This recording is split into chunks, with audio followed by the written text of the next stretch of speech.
والضحى والليل إذا سجى ما ودعك ربك وما قلى وللآخرة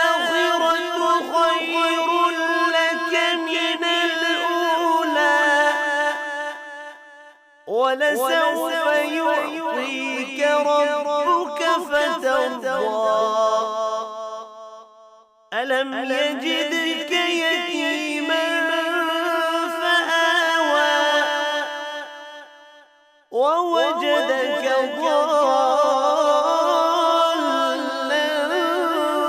فهدى ووجدك عائلا فأغنى فأما اليتيم فلا تقهر وأما السائل فلا تنهر وأما بنعمة ربك فحدث صدق الله العظيم.